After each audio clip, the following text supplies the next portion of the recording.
Hello, hi guys. I'm so sorry. We had a few technical difficulties. Yes. Hi, hello, hi. How are you? Hello, Indrek. Can you see me? Hi, Pierre. Yes, I can see you. Okay. Had Then we a are few technical difficulties earlier. nice to see you. I warned Same, you same. that, I'm very sorry for that. That's fine. That's totally fine. Um, Everyone has issues. How is it? Is it all okay? How is the your time Everything is in? okay. Yeah. All right. You, Just give a few minutes for everyone to join in. yeah. I'm so sorry, everyone. There was a little mishap earlier. Hello, hi, Sadoshi. Just set this up. Sorry.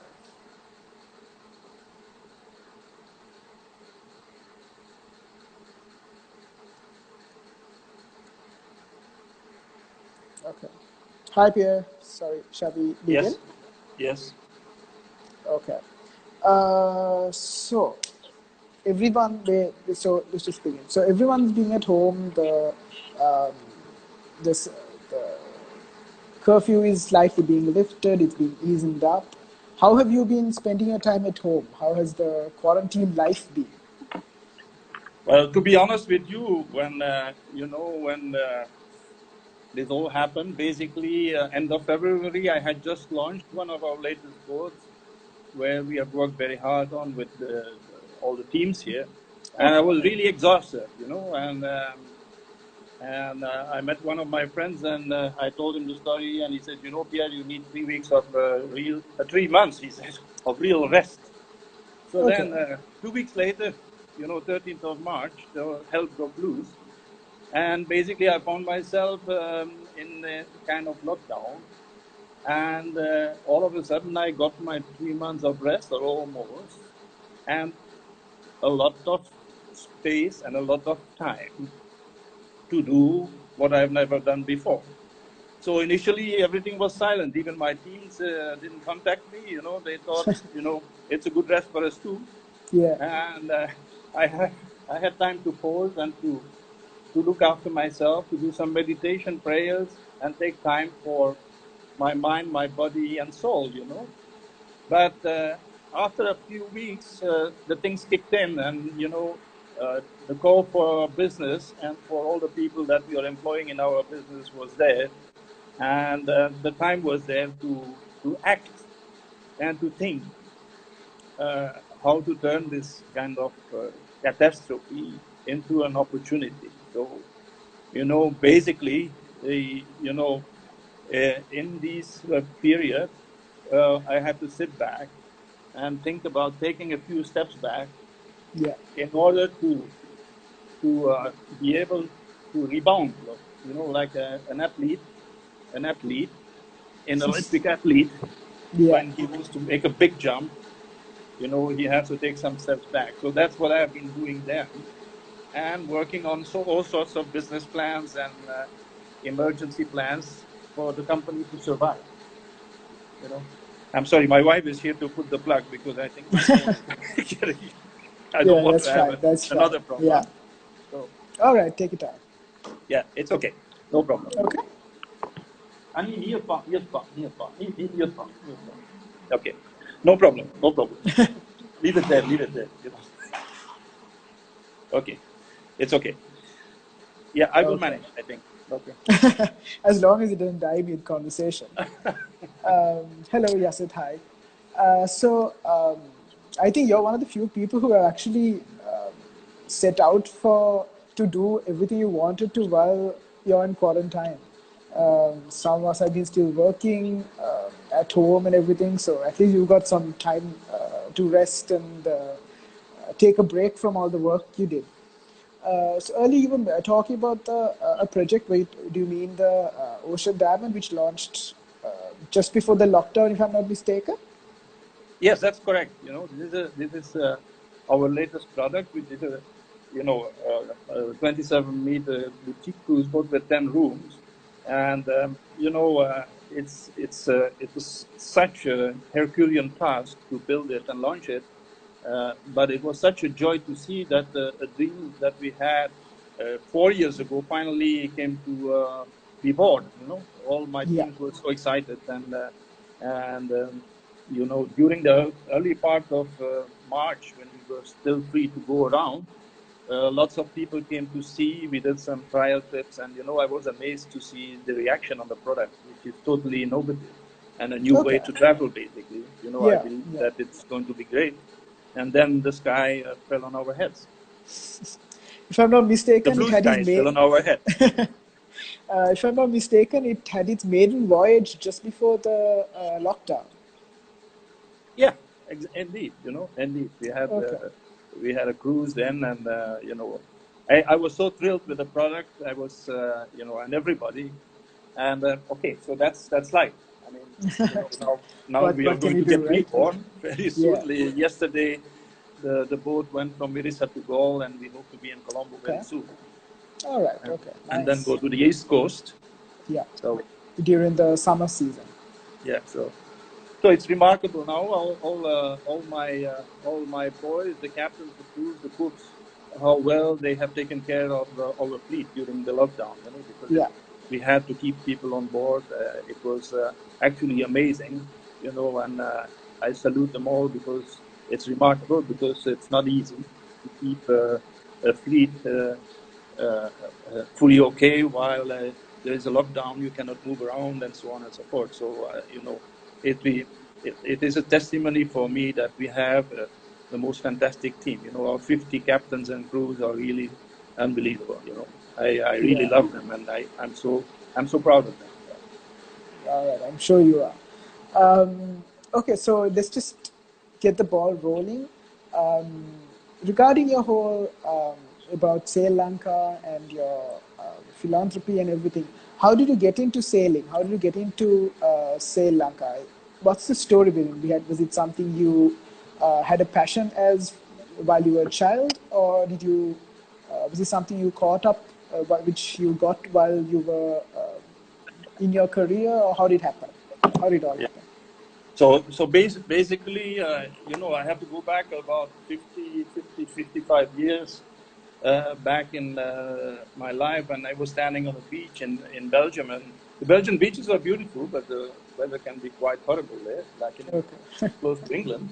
But it was a beautiful sunny day, and I was watching sailing boats on the water from the beach itself, because I couldn't afford to have a boat. And then one day with a friend we decided to buy a very small sailing dinghy, and we got it in the water, and that famous day basically, and then we stepped on board, and we hoisted the sail, and amazingly the boat started moving. We didn't know how to steer it, left or right and things like that, but the boat took off, and Okay.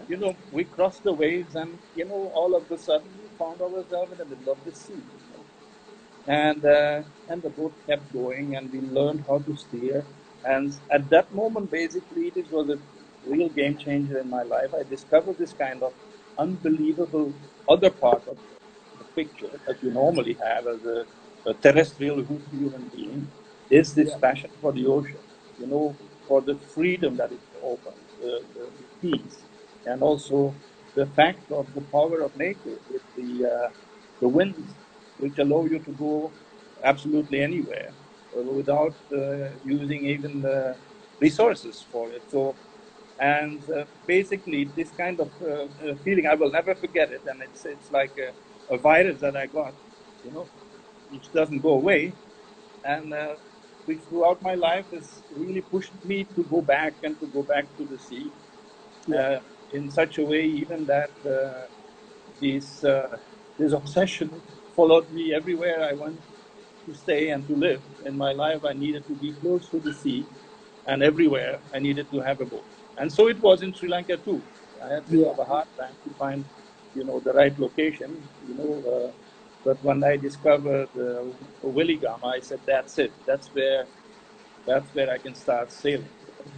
And that happened at some point in time. And Yeah. and of course, sailing is of course a passion on its own, but there are so many uh, so many uh, grades of gray, I would say, in the sailing. So much Okay. different experiences that you can have. You know, you have the sporty one where it's competition and it's sports and so on and so forth, and that's only for the fittest to survive. Then you have real leisure sailing, and that's a little bit what we are trying to promote here in Sri Lanka, basically. That means you go on the sea for pleasure and using the Okay. power of the wind and so on and so forth. And then you have the cruising, where you use this kind of mode to go from point A to point B, and uh, and then you have the cruising with residential facilities, the cabin cruises and the sailing catamarans. And so basically, you have a whole gamut of opportunities to enjoy the pleasures of nautical fun. So it goes that far that, of course, you have the whole world of the super yachts, which is also, the high end part of the market. And so our ambition here was to because really the the chartering and the cruising market in the generally has been monopolized only and available only to people who can sail. And there is now a full change in the world, and this is also what and the number of people who can really sail on a sailing boat is maybe less than 1% of the population of the planet. Yeah, it's a So skill. we like to say Yeah. that we want to bring the 99% other people on the planet on our boats and to enjoy this unbelievable opportunity. And I can add one more thing, which is not the best news, of course. We know that due to climate change, the water levels in the world will rise, and that the surface of the oceans will take more of the land Yeah. space. So everybody gets prepared to have a boat next to Yeah, its that's boat. true. That's true. I talking about your how you headed into Sail Lanka. If I'm not mistaken, you played a huge role when it came to whale watching in Sri Lanka and in Mirissa. You want to elaborate a little bit more about the whole story behind that? Yeah. So basically, in the late 90s, I was still, in the tire business, which was my main business here in Sri Lanka. And Okay. with my partner, Gina Sena, I proposed them to build a factory here on the south coast of Sri Lanka, which was very, very far away from home, I would say, for them. At that time, there was no highway. But finally, I convinced them to build a plant here on the south coast near Mirisad, actually the place Mirikam, and I also found a house to live here, and that was really the start of the whole journey for me to sail in Sri Lanka first of all, and also to later on develop the Sri Lanka charter business. So I in 2004, December 2004, 26th of December, the tsunami hit the south coast and the whole of Sri Lanka, and so many Yeah. people died. So basically, from our factory on the south coast here, we did a big project of rebuilding of houses, schools, and boats also. Okay. So it was a huge project with 750 houses, 6 schools, and I don't know how many boats anymore, but it was an impressive project.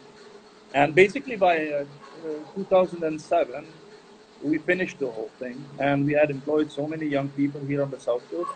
And as you know very well, from in the for a long time, the southern part of Sri Lanka has been a little bit neglected in terms of economic development, Yeah. and Yeah. many graduates, university graduates, and even the O level and A level boys and girls who graduated had a hard time to find a suitable job and were Okay. actually at the mercy to follow the steps of their fathers and grandfathers and to go and work in the paddy fields or else go fishing. Okay. Efficient. Yeah. So basically, in 2007, we decided to convert our foundation into the Building a Future Foundation, where instead of rebuilding stuff, which the ocean had destroyed, we wanted to build something or to make something for the future of the young guys here on the South Coast. And, we decided that to train, to give them a training. And we address ourselves essentially to the people who are coming out of O-level and A-level. And we train them and give them skills related to the ocean. That means to build boats and to operate boats. So basically, and you know, there are of course two boating activities in Sri Lanka. One is the fishing business, but you know, although we built some innovative fishing boats, I think this is not something that we wanted to focus on. We built sustainable fishing boats with reintroducing the sail with the diesel engine. But then we wanted to focus on nautical tourism, basically use the boating for cruising, sailing, and so on and so forth. So basically, what happened there is that some of our first group of students, five students, which were from the Mirisa fisheries village, uh, you know, they were good at sea because their fathers and uncles and all that were all fishermen. And I happen to have two or three boats here, which I had on my own and which I wanted to make available to them to say, now look, let's try out. You know, can you take tourists on the water, and can you earn a living by having tourists on the water? And basically, every month, you know, when I met them to see how is it and how is it going, you know, I wouldn't say they were crying, but they were very sad because you know, the business was not that good, and I Yeah. had to subsidize. Yeah. And Understandable. basically one day, so they were offering, you know, snorkeling cruises, sport fishing cruises, you name it. I mean, sailing lessons and things like that. And one day they took a couple who wanted to do sport fishing, and these people came back in the late afternoon, and you know, they told me, you know, Pierre, we didn't catch a fish, but we saw whales. So basically, you know, nobody in Mirissa, I think all the fishermen knew that there were whales in Mirissa, but basically nobody in the whole of Paid Sri too much Lanka was aware attention. of that, Yeah. you know. And by the way, you know, it's not the ordinary whale which travels from Madagascar and then crosses the ocean and comes over here. No, it's a residential whale. You know, they Yeah. apparently, you know, you can ask Asher the horse, but I think there are a large number of them, the residential whales. So basically, this changed the name of the game, and basically, I appointed one of my managers in the foundation, and I say, now you will become the sales manager, and you will help these boys to build the boat.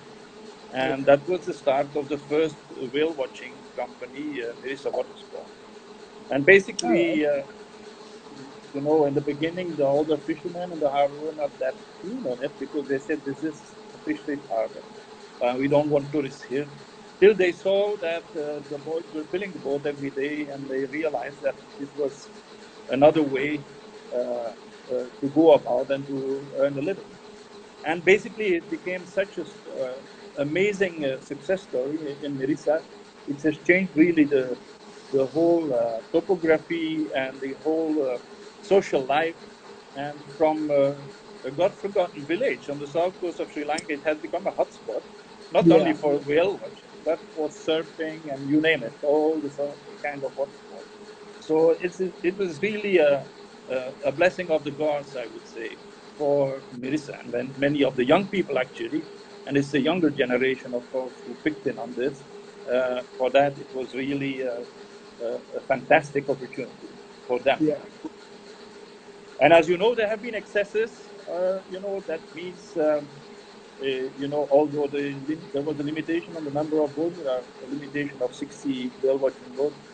Um, like in any other business, in wildlife parks and things like that, when there are too many players and there is competition to have the best position, it's not only nice, always nice to be on board, but I still can say, you know, from the bottom of my heart that I know many of them here in Mirissa because they are all these whale watching companies. We are not a typical whale watching company anymore. We have evolved in terms of scope of cruising and whale encounters eventually, but we are not really a whale watching company anymore.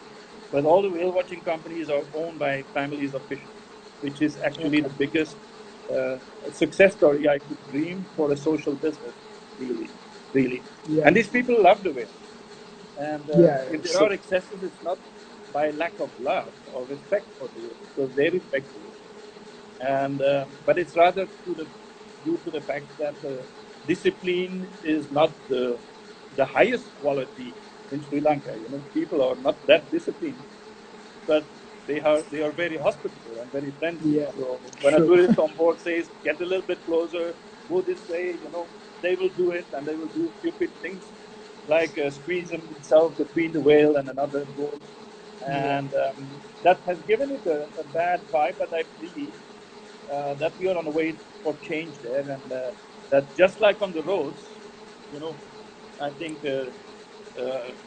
if there were no policemen on the road, even you and me and all the bus drivers, you know, we Yeah. could drive like fools at times when we are in a hurry. So True. True. True. you True. find the Very same true. thing here on the water. So I think this will now improve for sure. Okay.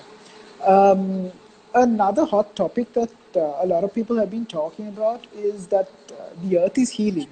So people say how there are claims that the ozone layer is actually growing again. It's going to cover the rest of the world. That a massive hole is closing up, and also people say that animals are coming back to deserted cities now that there are no humans to intervene. Um, on this topic, what is your thought? What are your thoughts? Sorry, on this topic when it comes to the ocean. How does that Well, you see, how is it affected? I look at the ocean. You know, Sri Lanka is the most privileged country on the planet, I would say. You know, we are Okay, not a and why too is big that? island. We are a reasonably sized island. We are between two, you know, major oceans. I would say the Indian Ocean and then the Bay of Bengal. We have two seasons, one on the east coast and one on the west coast. Two good Yeah. seasons, 360 days a year of blue water and blue skies potential, and basically 1,400 kilometers of coastline with an amazing wildlife. I always say this is one of the biggest wildlife parks, you know, marine wildlife parks on the planet, you know, and we have Okay. whales all around. You know, we have them in Kalpitia, we have them in Girita, we have them in Trinco, and Yeah. we have plenty of sea turtles. And I think we have seen also a revival of sea turtle activity and things like that recently with this less activity. And by the way, when I think back on my motivation to do something about nautical tourism in 2007, that was also motivated by the fact that there is a lot of overfishing. And there was a lot of overfishing and Yeah. still probably is close to the coastlines. Okay, so that basically there is a high level of depletion of these resources close to the coastline. And so one of our intentions was to help the transition of the fisheries to go more for high sea fishing and leave the Okay. coastline alone, because that's where the fish is breeding. And you know, I must say, I was amazed during the last, I would say, it's almost 2 months now. I think it's 2 months that we were locked up. You Yeah. know, to see no fishing boat going out, no charter boat, no nothing. You know, we didn't have even newspapers, but you know, we got the story of the crocodiles, Okay. which were seen in particular. I understand. You know, which Yeah. had come out of their habitat, and you know, and were everywhere. So I think the ocean has certainly benefited from it, because you know, whether we want it or not, and you know, I don't want to get cross with the fisheries community, but you know, there are a lot of fishing nets in the Sri Lankan waters. You know, if you are a Yeah. Yeah. sailor, you have one of the biggest dangers is not the orcas or the whales or whatever. It is the fishing nets. You know, so you can imagine sometimes I'm thinking, how can a fish still escape this? You know, going from Yeah. point A to point B. So I think this lockdown has certainly benefited um, the the quality of life in the ocean, and it shows also the direction in which we all need to go, you know, for the Okay. future. And it is a Yeah. very strong signal for us to say. And if you talk about the kind of excesses um, that we are having in tourism sometimes, it is a moment to try to find solutions for it. You know, like in our case now, if we talk about whale watching, it's always like a hunt. You know, people come to hunt the whales, Yeah, not to yeah, hunt yeah, with a yeah, gun, but to hunt the whale with the camera. And they come for this. You know, they get up at 5 o'clock in the morning to be at 6:15 in the harbor of Village to board the boat, and so on and so on. And then they go and see the whales, and then sometimes they don't see the whales because the whales are somewhere else. You know, it happens. You know, the success rate is probably 70 or 75%, but you know, you are not guaranteed. So basically, the we we need to, and this is a very short I mean event. If you focus your whole trip on going and seeing this whale, and then you don't see it, and your trip is completely wasted. yeah, This is yeah, a yeah. bad True. approach to tourism, you know. Yeah, yeah, So we are now talking more and more about the journey. You know, the journey is as important as the destination. The destination can be a whale, you want to see the whale, but the best is to incorporate in a journey which is rewarding in terms of the returns you get as a tourist. You know, true, true. enjoying the seascape and the landscape. You know, when you go for a multi-day cruise, you know, we do a lot of, you know, 1 day, 2 day, 3 day cruises. Is very successful, where you spend three days on the boat. You have a life on board, which is totally different from the life in the hotel or the life at home. You know, the satisfaction rate in our cabin cruises, for instance, even with 6 day cruises, is 94%. People love it. Even if it rains, they love it because it's a Yeah, different world. And the experience is all day long. You know, while they cruise, yes, they encounter the whales. They don't chase them, but they encounter the whales. Sometimes they see 100, 200, 300 dolphins, or they meet two or three sea turtles in the middle of the sea. So this is what the lifestyle is on board. You know, it's different, but it's very rewarding, even compared to a land-based tour where you get into a car, you know, then you drive, you know, and it's very exhausting to drive. The scenery yeah, may be yeah, yeah. nice. Then you arrive at your destination. You come at an event, you know, and it's very crowded. You know, you're very tired. So you go to the hotel, then you book into your hotel. Then the next morning, the car is there again at 6 o'clock, and you drive to the next one. So then I imagine, you know, that the people on a cruise, they come and they put their bags in the boat. This is their hotel basically, and for 3 days or for 6 days or whatever they choose to do, they have a relaxing opportunity, and that's where the sea life and, you know, cruising to this largest wildlife or sea life part, you know, makes sense. You know, not to go and Yeah. hunt for the killer whale and to have this in your camera portfolio, because you know, True, having the true. pictures, you can have better pictures on the internet. Yeah, yeah, yeah. So, with all what you said, if you let's say if you try to put it on a timeline, if you let's say we break it down to pre-COVID, which is the past, present, and also post-COVID, how would you classify after classifying all this? How would you explain the thing for the? How do you think? Now you already explained pre-COVID and also present. What do you think is what is the future for sailing and whale watching and all of that? Yeah. So basically, you see, the whale watching will forever exist, and it has to be there. I mean, okay, Yeah, so some packages they need to go, and they can spend only half a day for that, and they have to do that. So I think this will definitely evolve to something better organized and better structured in a way that, you know, people don't come back and say, "Oh my God, it was a so nervous thing, and it was like Alice in the Wilderness." I think tourist board also is has addicted our new guidelines when we are going to open up again, and I think there will have to be a little bit more of controls. It's inevitable, and sometimes sanctioning the people who are not driving at the right speed or at the right side of the road. Yeah. So that side of it will definitely get better.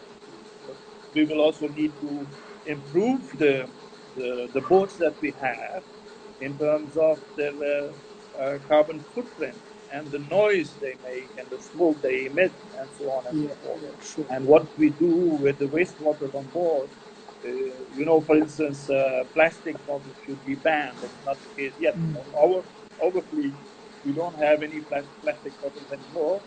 We make our own drinking water on board, so we have Okay. just reusable bottles and glasses. That's nice. That's very So nice. these things are already happening. And then the third point is basically the boat itself, the way of propulsion. Of course, we believe very strongly in sails, the sail power, the wind power. Yeah.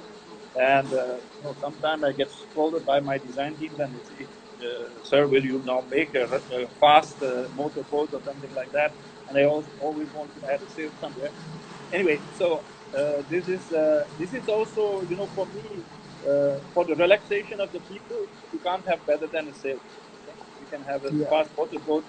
You will arrive at your destination faster, but you will be more tired than when you left. Okay. So in our boats, we sail. It's silent. It's you can even doze off in your cabin or on the deck and read a book quietly and things like that. So this is a real journey, a real event. And so basically, our vision is that like in real life with the COVID-19, the social distancing is important. We Yeah. have to True. get away from this hotspot. We can't have Mirisa like a Sigiriya here on the water, and then another one like an Adamspeak Yeah. in Yeah. Yeah. Kalpitia, and then another one, yeah, where all the In tourists Trincomalee. flock down to go and see this marvel. We have 1,400 kilometers of beautiful coastline, and we have these 2 seasons as well. There are hundreds of kilometers of coastline in the north where never ever a tourist went to.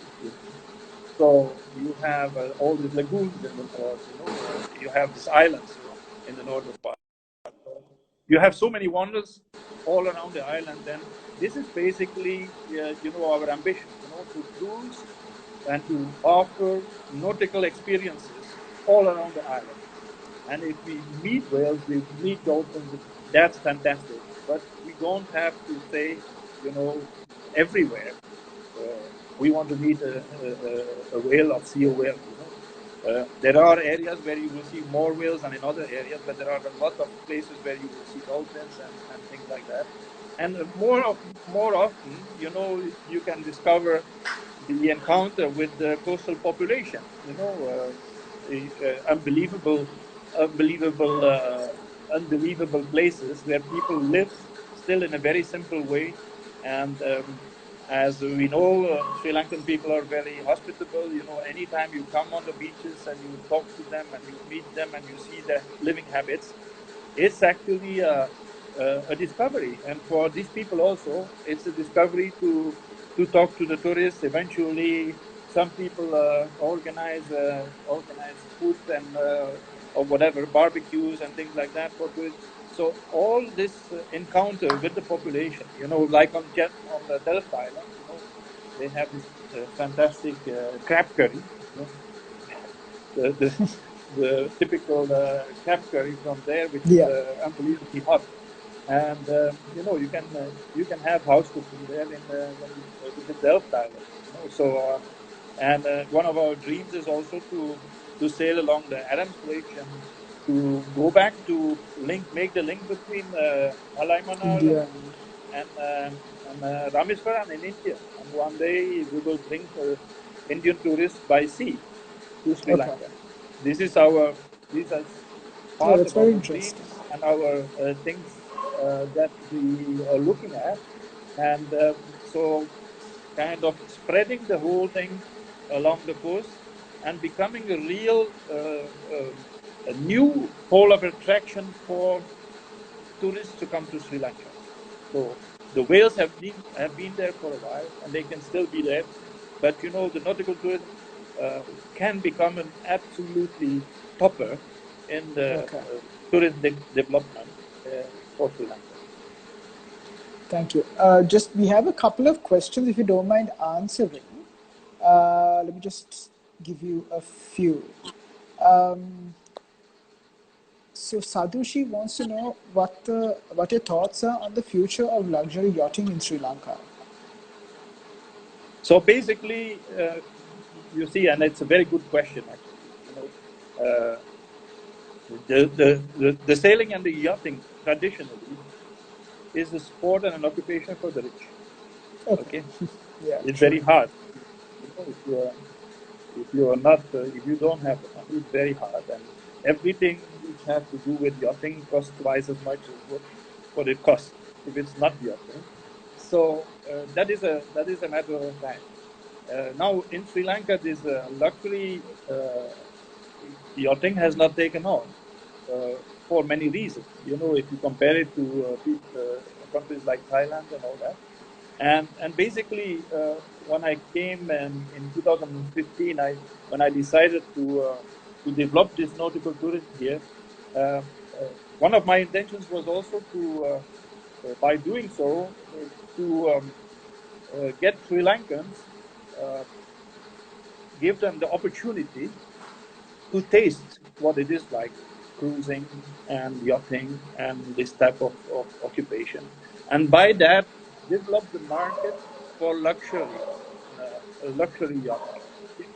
So luxury yachting will take off at some point in time, but the government also has to understand that some rules and regulations will have to change, Yeah. and we need flexibility. We have about 10 boatyards in Sri Lanka who can build yachts, and we have cooperations also with yacht builders from uh,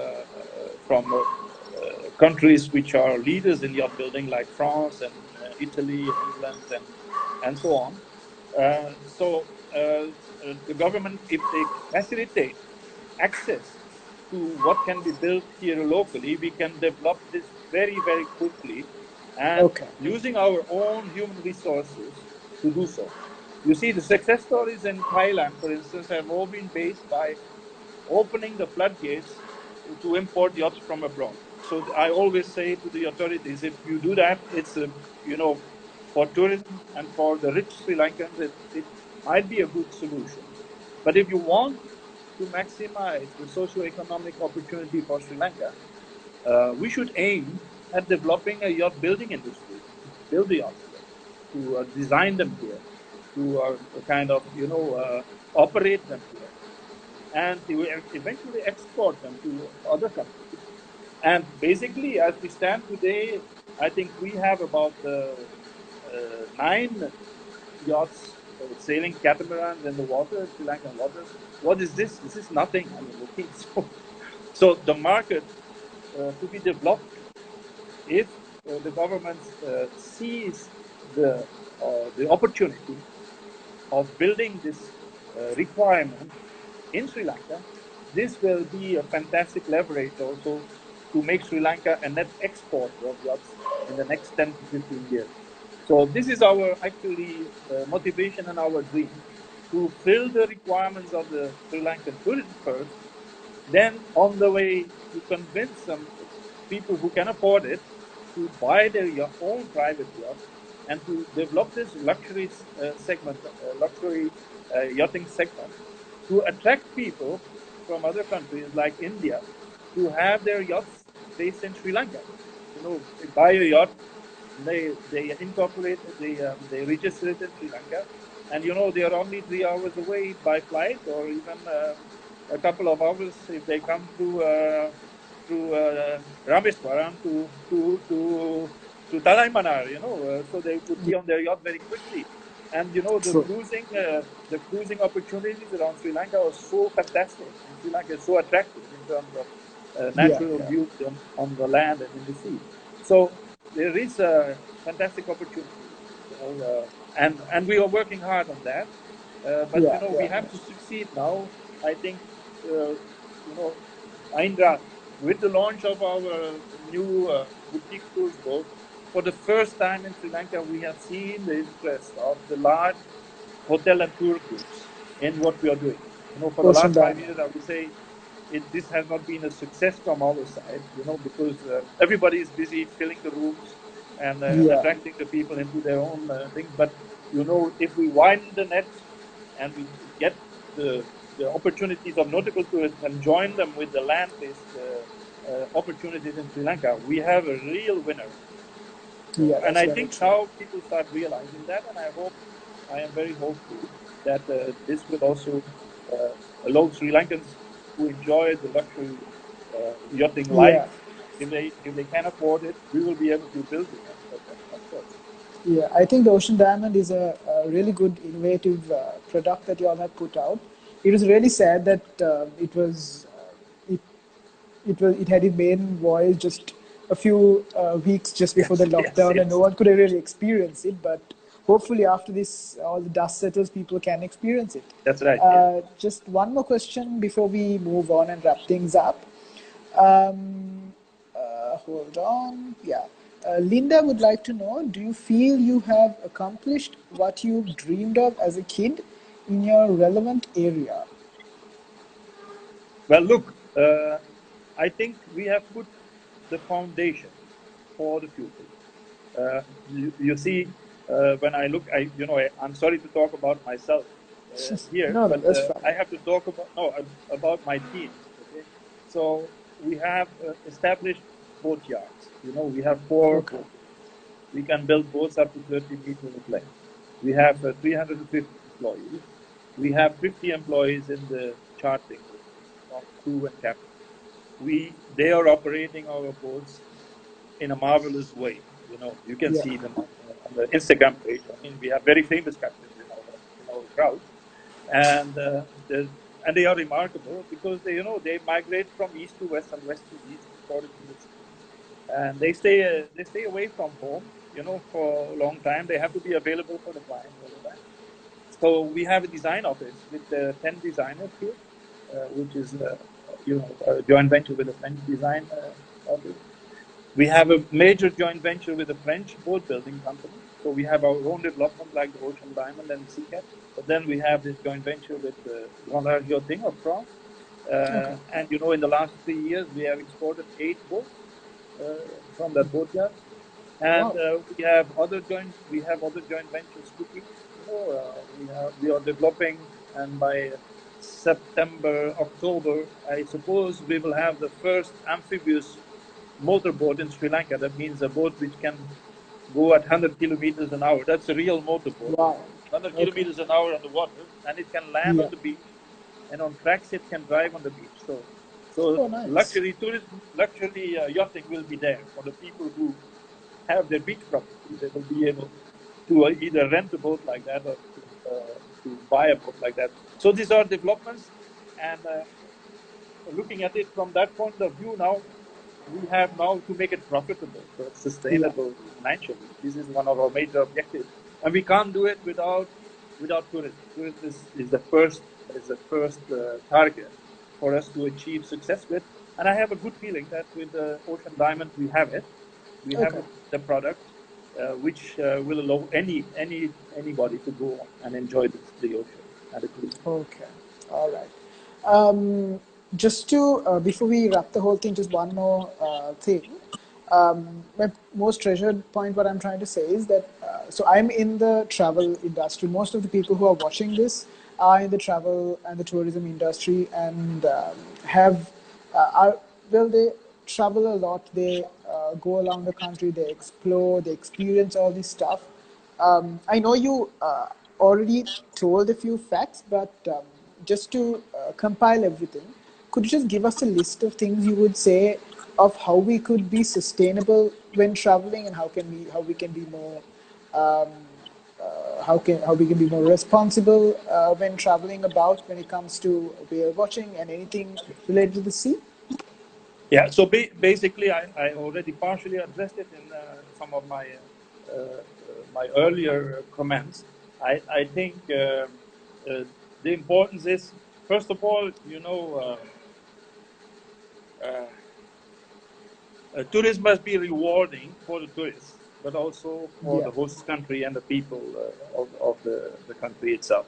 So this is something to bear in mind, that you know, this is not like tourists coming here and doing certain things and then leaving a mess and unhappy people here. So I yeah, think yeah, there must be happiness from both sides. So when you book for something, and also for you who are in the travel business, actually, you have to look for offers which comply with this kind of thing. Then, as I said before, the journey must be as important, or a part of the journey. It's like if you, even in Sri Lanka, if you go and travel in Sri Lanka, the day that you step into your car, you lock the doors, you put on the engine, and you start driving. The journey is part of the pleasure. You stop yeah, on the yeah, road, you do this, you do that. So this is the second point I would say, and therefore I would say choose for also in terms of behavioral things. Some people say tourism is only as bad as the quality of the tourists which come. And tourists can be demanding and things like that. And if in a country like Sri Lanka, uh, the people, even our captains and crew, they will never refuse to please somebody on board. But if they do stupid things because of that, that's bad. So and they get into the bad habits. And so from behaving as it should be, of course, is paramount in the whole thing. But I think yeah, you see, I think Sri Lanka has it all. Sri Lanka has the natural beauty. They have the kindness of the people. They have a fantastic seascape, and basically, I think the sky will be the limit. Really, I'm very optimistic for yeah. that. Very true, but just to interject, could you just let us know a few facts when it comes to ocean faring, when it comes to whale watching and ocean related stuff? What are the sustainable practices, the responsible tourism that we can do, like the tips you would give Well, us? you see uh,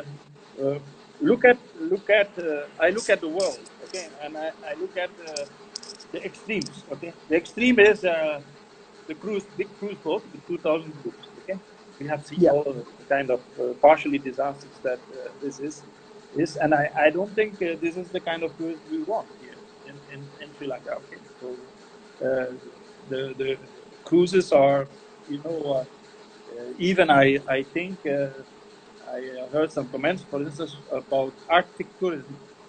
That okay. these cruise boats are not welcome there anymore because this local population, they have no benefit from it, and only you know, and basically, but if you go to these God-forgotten places, some solo sailors and things which go there on by wind power, they arrive there. There are 3 or 4 cruising boats there. So this is the anomalies. So we shouldn't have this kind of anomalies. On the land, also in the development of Sri Lanka, we know that we are building bigger hotels to make more money, to take more people, to make the cost cheaper, and so on and so forth. I think there is a limit to that. The scale has to Yeah, come back to a human scale, And how can you have an experiential experience if you are in such an environment? Okay? So on the sea also we cannot make the same mistakes, and that's why true, we true. believe in smaller units, which are between, I would say, 8 passengers and 20 passengers maximum, where you have this. Still, you will have to perform in terms of the coronavirus social distancing and all the Yeah, precautions, and that is also a thing to look at. But we have, the advantage that we have in Sri Lanka is that we are at the point zero level. How okay. many charter boats do you have in Sri Lanka? Maybe we have 10, maybe somebody else has another 10, maybe we have 20. But for sure, in the next 10 years, we'll have 700. Yeah, that's very So true. That's we true. have to build the right stuff. We have to Yeah, build, we are preferring sail power. But very paradoxically, in the HS code of Sri Lanka, the sail power boats are the highest taxed boats in terms of the duties. The motor yeah, boats. or Yeah, lower. yeah. You know, this is some of the anomalies. So, you know, I've been fighting all these things with the authorities and saying, okay, what do you want? You want the blue economy, or you want us to continue to make polluting things? Like water treatment on board has to be, you know, we have to be able to release, I wouldn't say, you know, pure drinking water back to the ocean, but sufficiently filtered and sufficiently recycled water. And that's what we are working on, you know, permanently. You Okay. know, as I said, Yeah. even water production, we do it on board from the seawater, and we have no need for plastic also. Yeah, yeah, yeah. Well, thank you so much for this conversation. It's been amazing. I think we've taken a lot of time, and I think we need to wrap things up here. But before we Sorry for go, that. can I just have one more question from you? Yes. Well, like I said, sort of everyone's stuck at home. We are all quarantined, and everyone's just waiting to get out. So, my question to you is: once the dust settles, once everything is well, um, I know it won't be normal, and it'll be slightly less strict as it is. Where would you go? What's the first place you will go to? I'll go on one of my boats and enjoy a good sail No, with my crews and captains for sure. You know, that's true. it's not yet possible because there are still restrictions, but very soon. And Okay. you know, I invite you to come. Thank you so much. I will. Okay. And after this conversation, you made me want to see so much.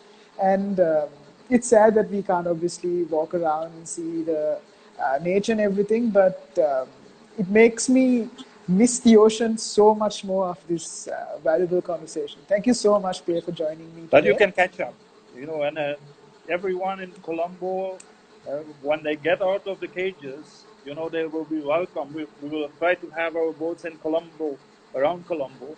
So Oh, I brilliant. think we could look forward to some season here around Colombo with some of our boats. And it would be a real pleasure to, you know, to give, because, you know, traveling will be difficult for everybody, you know, including for myself. So we'll have to look for entertainment here on our own little island. And, you know, we will try to do our part in that. Okay? Okay? Okay, Very brilliant. welcome. Thank you so much. To everyone else, I'm so sorry for the initial technical issues, but I That's hope my this fault. conversation will. No, no, that's fine. I hope this conversation was very fruitful and you all got a lot of information from this. If you missed any of the first part of the conversation or any part during this entire conversation, you missed it, we'll be uploading this video onto YouTube, and you can also read from our website on www.artravel.com. Please do also join us next week with Captain Lud from Cinnamon Air, who will be talking about Sri Lanka from the skies. So next Thursday at 7 p.m. Please do join us, and thank you all for joining.